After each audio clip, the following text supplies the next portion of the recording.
Hey, welcome everyone. Welcome to yet another episode of RPG Red Pill Galaxy.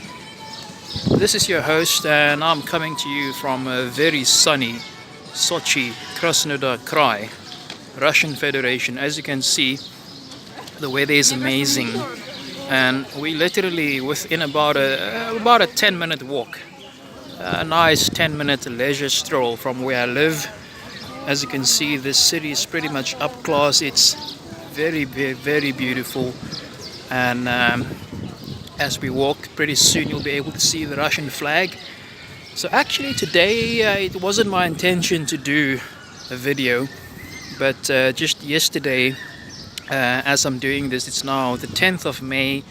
To those of you that don't know your history, on the 9th of May, which was yesterday, the 9th of May 1945, that's the day when the Nazis from Nazi Germany, the Nazi High Command, they surrendered unconditionally to... Ooh, check out this Russian girl.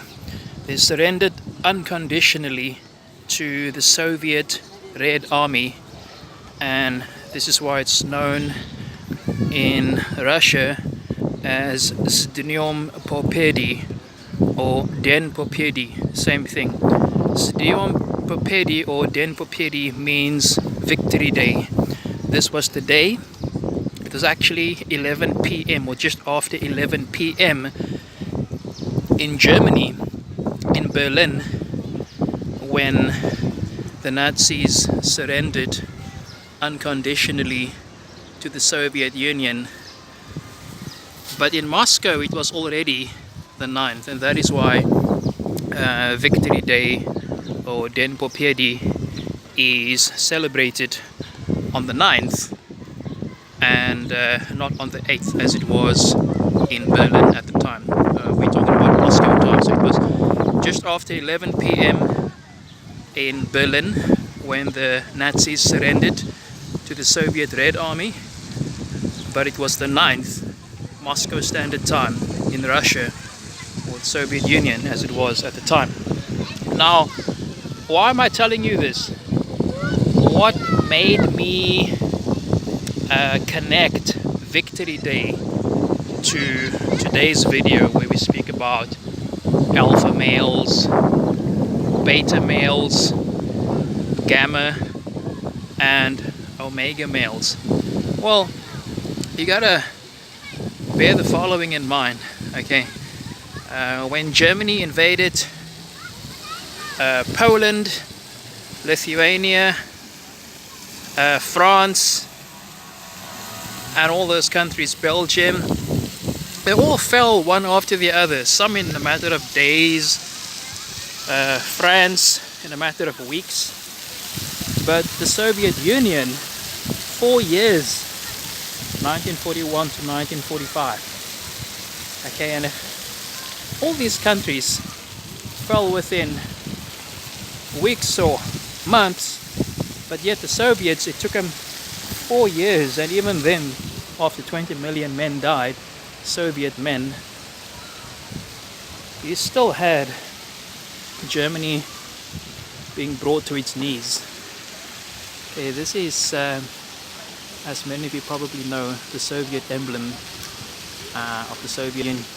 So what this means, Otechestvena Voina. Otechestvena Voina simply translates as holy war.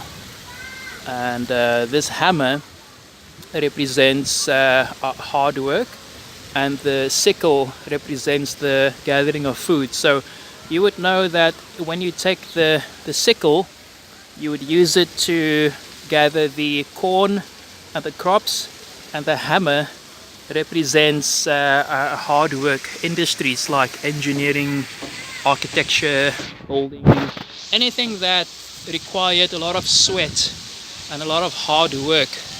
Okay, so this is how the Soviet Union built their empire. They built their empire on the foundation of hard work and you know, the gathering of food. Now, generally, this is where the Soviet Union was very traditional in its approach. The men were hardworking, they physically worked their ass off, okay, and they were not motivated by money. So what would happen in the Soviet Union was that these men and women, they were all paid a reasonably good amount. You know, they were not poor. And I know this because I fucking live here. And I spoke to enough Russian people that were alive during the Soviet Union to know that this is fact. And I'm not talking about from what I've read, I'm talking about from actual Russian people that fucking live here. Okay, so the best way to know shit is to go to the country and see it for yourself. And right now, I'm in Sochi, Krasnodar Krai, and I'm here to tell you this shit and how this relates to alpha, beta, gamma, and omega male. So back then, in the time of the Soviet Union, what happened was that men would work hard. They would go to work. They would work on the steam trains, on the locomotives. They would work as engineers. And you know, here's where it's different to the United States. The people that were pen pushers, in other words, the people that were just sitting in an office, or people lecturing in a classroom where there was no physical hard work involved, people that just kind of stood behind a screen, or people that just sat in an office, they were paid the least amount. And the people that made the most money were the people that were fucking working, the people laying bricks, the people building industries, the people that were actually physically erecting buildings.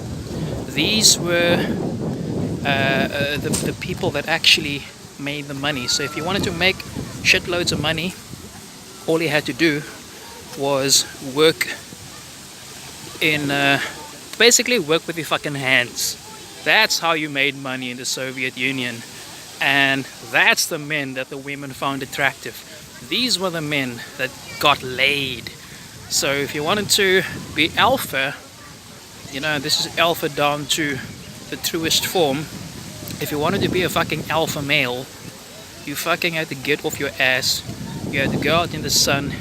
You had to pick up heavy shit. You had to do things that real men would do, not sit behind a fucking computer and push buttons and expect to make money that way.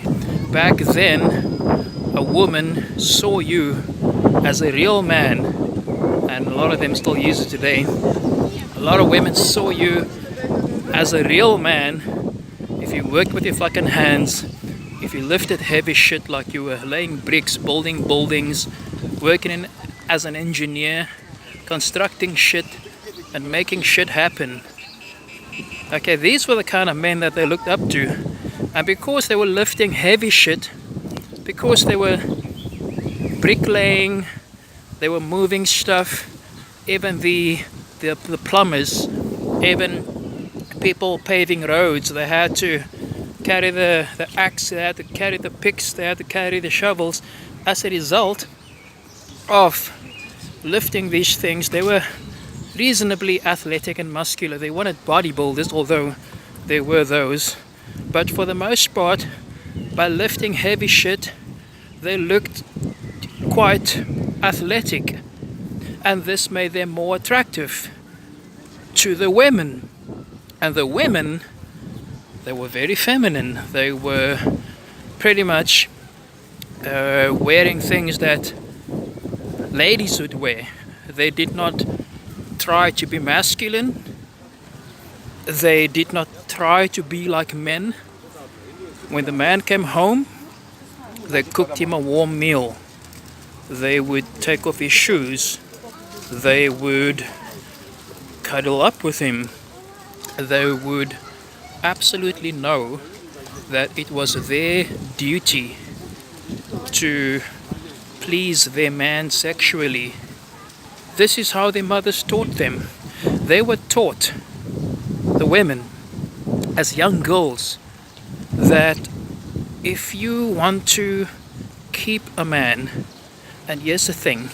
Okay, so many of these old babushkas, a babushka is a Russian word for grandmother, not necessarily your grandmother, but somebody that is old enough to be your grandmother. They were taught that if you want to keep a man, and that's the operative word here, keep, not just find, because anyone can find a man. If you want to keep a man, you have to please him sexually. So these young girls were actually taught from a young age that in order to firstly attract a man, you have to be very feminine. In other words, you mustn't talk like a fucking man. You must be sweet, you must be polite, you must be feminine, you must be classy. Your nails and your feet, and I'm talking about the women, yeah, the women's nails, the women's feet, their entire presentation has to be completely feminine. That's Cheburashka on the left and Crocodile Giana on the right. It's an old children's cartoon from the Soviet Union. So anyway, as I was saying, the young girls, and we're talking girls as young as 13, 14, 15, were told by their grandmothers, you know, because they've been around a bit longer, that in a few years' time they will reach the age of sexual maturity. And we're talking, well, fuck, you know, like the 1950s, the 1960s, even during the time of the Second World War, which, by the way, wasn't known as the Second World War, at least in Russia. It was known as the Great Patriotic War. Okay, so what happened back then in the 40s and even after the war, 1945 on, these girls were taught they need to be feminine, they need to be classy, they need to dress a certain way, feminine, and they must cook for their man. So they were indoctrinated that they must have a warm meal for the man when he comes home. And the reasoning behind it is that the man worked hard, he sweated the entire day to look after the family, and the way that she would show her appreciation for the man is to not only cook him a warm meal, but she also knew that come night time, in other words after dinner and after relaxing and maybe spending some time and watching television, that he would expect sex. Alright, it wasn't even a question.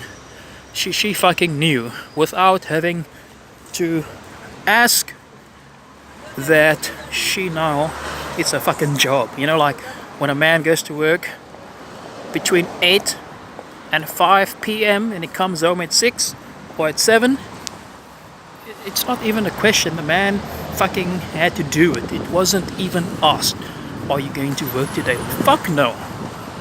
It was his fucking job. It was expected. He had to fucking work. And in that same light, a Russian woman, she didn't even have to fucking ask. It wasn't even a question. She had to cook him a warm meal. She had to put the children to sleep. And she had to please her man sexually. And the old babushkas, which taught the young girls, taught them two main things. Actually 3 main things, but let's stick to 2. The third one, if you're curious, was that they had to remain feminine. And the other 2 most important things was that they had to please the man sexually if they wanted to keep him, even if she didn't feel like it. You know, they were told, just, you know, lay down and open up your legs and do whatever the man wants you to do, and that's how you will keep your man faithful. And you will find that, you know, during the time of the Soviet Union until about the year 1991, when the Soviet Union came to an end, divorce was not even heard of. You didn't hear about people breaking up. You know, it was completely alien. And the other thing was that they had to cook. she had to make food because they believed that if the family ate together, if the man came home to a warm meal, that it was a sign of her appreciation towards her man. Now, the other most important thing was that youthfulness and fertility was also seen by the women as very important. So these babushkas, the older women that were well into their 60s and 70s, would then teach these girls that they must secure this man by no later than the age of 24. Okay, so they had from between the age of 16 up to about the age of 24 during